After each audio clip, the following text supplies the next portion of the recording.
The child of a narcissistic parent learns early that love is conditional.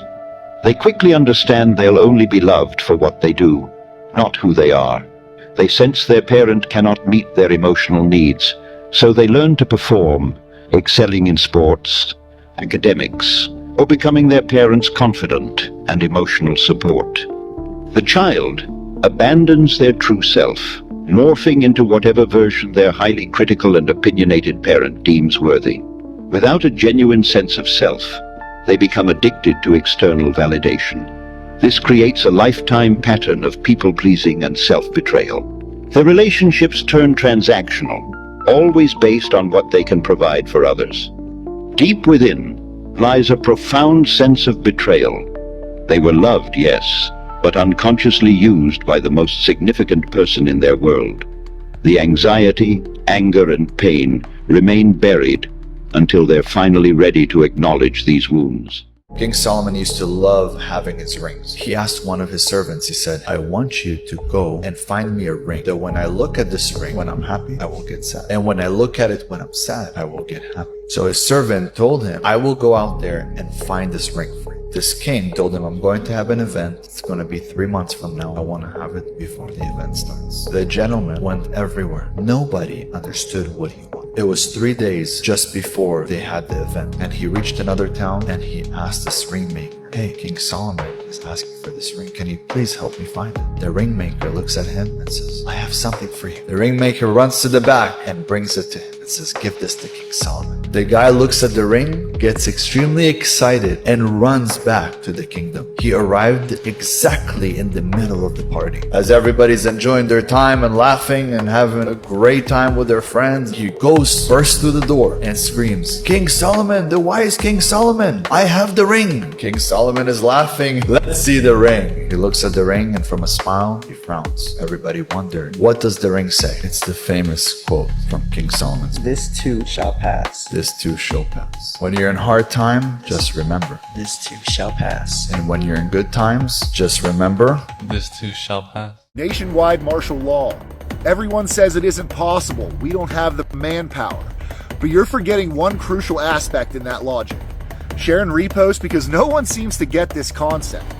Now, first of all, it will start in major cities, not the vast, wide open spaces of our country. Second, and most importantly, when it comes to martial law, there's a critical piece of information most forget. People like to talk hard, but when it comes down to it, you will comply. Did you comply in 2020? You know, squirt and a mask on your face no matter where you were, even in your own vehicle?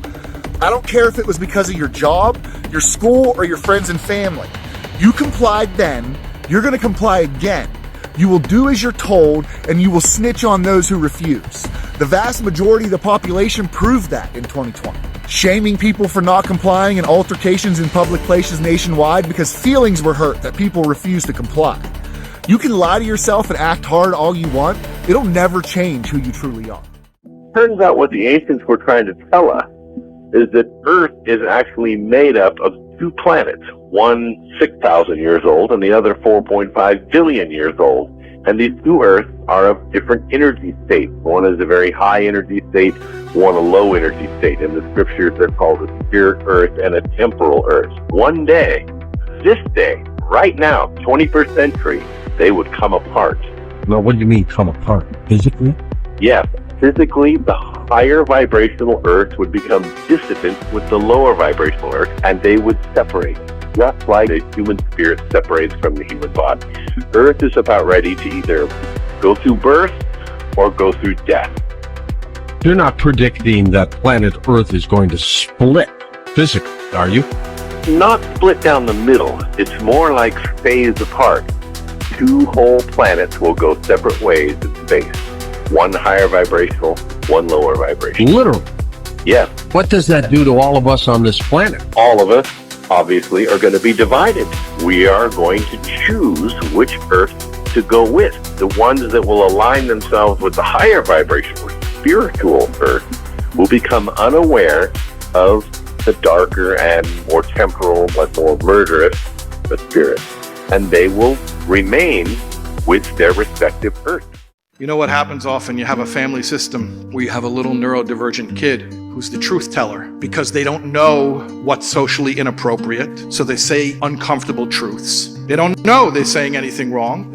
I'm just telling the truth. If you have in that same family a narcissistic parent, then that truth teller child will be scapegoated because the narcissistic parent thrives on the lie that they are perfect. And the neurodivergent child can't help himself or herself from saying the truth. Not maliciously. The neurodivergent kid is not trying to bust anybody or shame them. Narcissists, by the way, when narcissists say unconventional truths, it is to make you cringe. They do it just to watch you cringe. When this little neurodivergent kid who's saying the truth, he doesn't even know he made you cringe. He finds out a year later why his friend doesn't talk to him anymore. He doesn't know what he did. So what happens is these neurodivergent kids get scapegoated. They become designated to carry the shame and the blame of the narcissistic parent who has to pretend to be perfect. You've been walking through hell so long, you don't even remember what heaven looks like. But that's all right. Heaven's for the soft ones, for the ones still clutching at dreams and hoping the world is kinder than it is. You and me. We live in the real world. The world where wolves wear human skin and kindness is a currency too expensive to afford. I know you. I know the way your heart drags behind you, scraping against the pavement like a chain. I know how you laugh at your own misery, how you make jokes out of your own pain, because it's easier to swallow when it's covered in a punchline. You mastered the art of pretending. You became an actor in your own tragedy. Every word that comes out of your mouth has 100 to 1,000 times more power than a thought. Because when you speak, the word vibrates into the universe. See, when you think, you're sending out a vibration only through your mind. But when you speak, you have to have the thought as well. So when you speak, not only are you having a thought come from your mind, but the vibration is coming out of your mouth into the physical universe. It's vibrating molecules. It has creative force. You speak things without thinking. So think about what you say. I'm so dumb. Boom. You just spoke that into existence. Things don't work out for me. You just spoke that into existence. I miss all the opportunities. You just spoke that into existence. Think about what you say. You don't even listen to your words. Let me tell you what rich people do. They speak into existence what they want. When you speak things, it is dramatically different than if you just think it. Watch your words. I'm a narcissistic parent, so I think your role is to make me feel good about myself. But I'm your kid. I know. And because my life is pretty chaotic and out of control, I use you to have some sense of control. Jeez. You'll notice that my own needs come before yours. I'm really obsessed with public perception. You know, I want everyone to think that I'm the perfect mom. That's why I'm one way in public and another way at home. Yeah, I'm already learning that the most important thing isn't how I feel. It's what other people think about me. Well, actually, the most important thing is what I think of you. And that depends on how you behave. See, my love is transactional. If you meet my needs, then I praise you. And if you don't do what I want you to do, then I'm critical of you or I give you the silent treatment. This is really confusing, I know, but it's how I get some sense of control in my life. Well, how will this impact me? Well, you'll be terrified of making mistakes, disappointing people, or letting others down. That's because I conditioned you to never let me down. Because I emotionally abandon you when you're not doing what I want you to do, you'll be terrified of abandonment in your adult relationships. Always feeling like you're not good enough and always wondering what people are really thinking of you. You'll be an overachiever, always trying to please me, but it'll never be good enough because I feel empty inside myself. So nothing you can do will actually ever please me. Humans have 46 chromosomes and all primates have 48. All primates on Earth. I didn't know that. Every single primate has 48 chromosomes. Has to do with packages of DNA, basically. What they found within the human Homo sapiens sapien was that there was something within our DNA where parts of it had been like altered. Yeah, I'm like serious. And what they call those alterations and those things that scientists don't know, they call it junk DNA. That's what scientists call it, because when they compared every other comparable thing on Earth genetically, they found this small little area within our genetics that doesn't match anything on the planet. But here's the thing that's weird. Not only take the chromosome thing for a minute, which is very, very strange, because how something like a splicing of a DNA or altering could happen naturally, I've seen no anthropologists or scientists that can explain that. We're not strong anymore at all. Neanderthals and Denisovians were unbelievably strong. Right. The way that we have genetic diseases and the way our bone structure is and everything, it's like it was designed in a way to function for a different reason, to not be living off the land, to function as something with like a greater purpose. Yes. Clocks? No. So when you look at a clock, it looks pretty normal. You never think anything of it. But what if I told you there's actually a really dark theory behind the idea of a clock? What? Right. You go across the clock, across the way, you see like 11 and 1, it equals 12. 10 and 2 equals 12. 9 and 3 equals 12. 8 and 4 equals 12. 7 and 5 equals 12. And then 6 plus 6 equals 12. They all equal 12. Wait, what does that mean though? Well, also think about this. When you go diagonally and look at the numbers and you subtract it, like 12 minus 6 equals 6. 11 minus 5 equals 6. 10 minus 4 equals 6. Wait, what is going on? But wait, if you look at this a different way too, if you look across, 12 plus 1 equals 13. 11 and 2 equals 13. 10 and 3 equals 13. 9 and 4 equals 13. It all equals 13. So what's the theory? You look at all the numbers, right? It's just weird how you go different formulations and they all equal the same. That's actually kind of scary. I don't really want to get into like the exact thing that I saw, but it is weird how everything, equals the same. Comment if you guys know what that is. Dude, I don't know. I don't want to say. That like gave me chills just look. There is one type of person that will always trigger narcissistic rage, and I'm 99.9% sure this type of person has attention deficit hyperactive disorder. Now, what is it that makes the relationship between somebody with NPD and somebody who has symptoms of ADHD? What makes it so volatile? Well, the narcissist is not getting that attention. They're not the everything that they feel they should be to the person with ADHD. They feel neglected. They feel like their superiority is not being acknowledged. They're watching somebody with ADHD dance around, having fun with other people, or even on their own. It's very typical to see somebody with ADHD be perfectly self-content, out picking flowers and daisies, looking at the clouds. Ooh, that one looks like an airplane. That one looks like a teddy bear. Ooh, look at that bird. Oh, hey, there goes a dragonfly. And they're perfectly happy doing that, because that's how their mind works. Very curious people. People with NPD are gonna look at that and say, I can't stand that person. How can they be so self-contained? How can they be so happy on their own? Why are they not giving me attention? Why am I not the reason for their happiness? Again, they feel threatened, because people with NPD, again, in order to prop up that all-powerful ego, they need to know that they are number one. They are the reason for somebody else's happiness. They are the reason for somebody else's excitement. Somebody with ADHD finds their excitement in their hyperactivity. They're out doing their own thing. That directly defies the pedestal that people with NPD stand on, and it sends them into rage. So you can see already how this dynamic at the best is a love-hate relationship. But in all honesty, these two personality types would have to maintain a relationship that is distant, coming together, perhaps occasionally, to have a good time, but never intimate.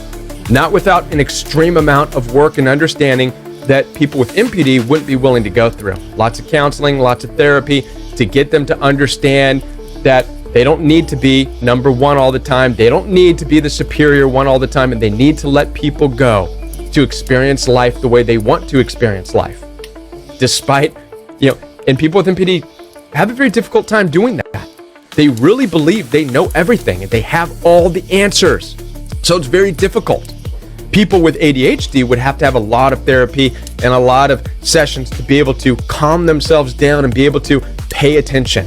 So it takes an awful lot of work. Otherwise, the only other option is to just be honest and understand who you are. Understand the personality type that you have. Understand people with narcissistic personality. Understand people with attention deficit disorder. Be able to say, this is who I am. Own it. Live by it. And manage that relationship. Manage the distance between it. Understand when you can come together and when you can't. Otherwise, it's just a volatile explosion that neither parties can really do a whole lot about, right? It's inevitable. It's inevitable that these two are going to just become destructive, right? If they spend long enough, it's going to become destructive. So this is going to sound really weird, but autistic people can sometimes be a narcissist's worst nightmare, completely by accident. And this is because narcissists are super in tuned to what you are thinking about them. I always say, a narcissist is never thinking about you, they're thinking about what you're thinking about them.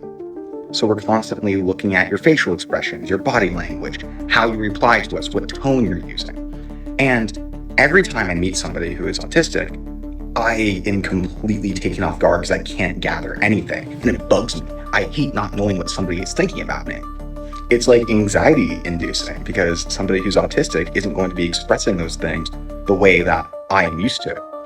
Like before I was diagnosed and before I was really educated on autism, I was just like convinced that these people either hated me or like were trying to mess with me or that they were like trying to get in my head or whatever.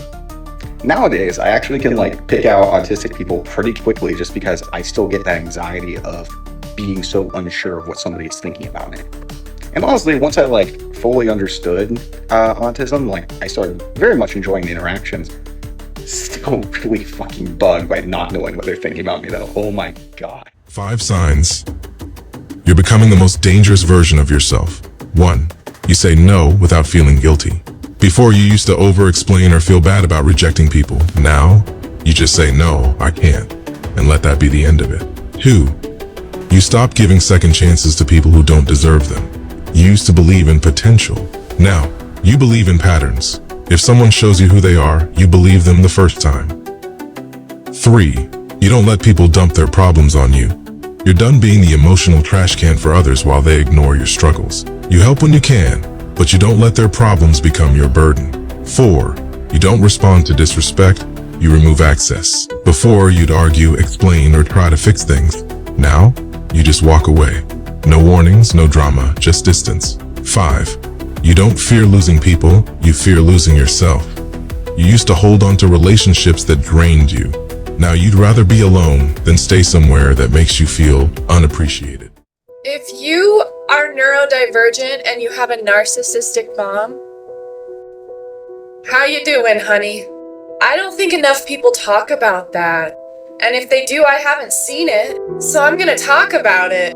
Having narcissistic parents, if you're neurodivergent, it is a mind fuck. Not only are you picking up on the pattern recognition and seeing them for who they are, you're being gaslit, manipulated into thinking that your parents are these superior, holier than thou beings, and that there's something really wrong with you. And they know you see them for who they are, and they hate that about you. I would even go so far as to say they hate you.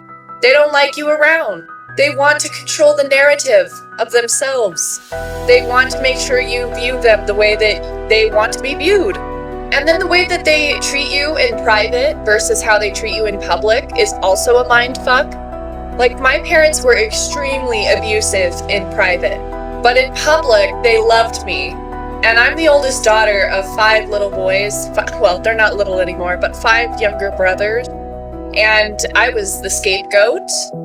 My mother hated my existence. And I'm neurodivergent. So it was like a triple whammy to my nervous system all the time growing up. And also, when you're neurodivergent, the level at which you can be traumatized is very low. So you can just be walking around, and neurotypical people can probably handle it a little better, but because you're neurodivergent and you have narcissistic parents, you're getting traumatized like tenfold. And I don't think enough people talk about that, because when I talk about it, when people think of traumatic childhoods or like abusive parent, they think of like a Ruby Frankie situation, which honestly, my childhood was kind of close to that. My parents are crazy people. They're really toxic people. But like the psychological abuse that you endure, the mental abuse you endure is comparable to that of a war veteran. And don't tell me it's not, because I've lived it. And my therapists have told me, like, you have PTSD, like people that have gone through the most traumatic things imaginable, because I kind of did. And I'm not saying that my experience is worse than other people's, because first of all, it's not a competition, because I don't fucking want this. But like, if you have narcissistic parents and you're neurodivergent, I beg of you to go to therapy for a while. And I really hope that you can heal your nervous system.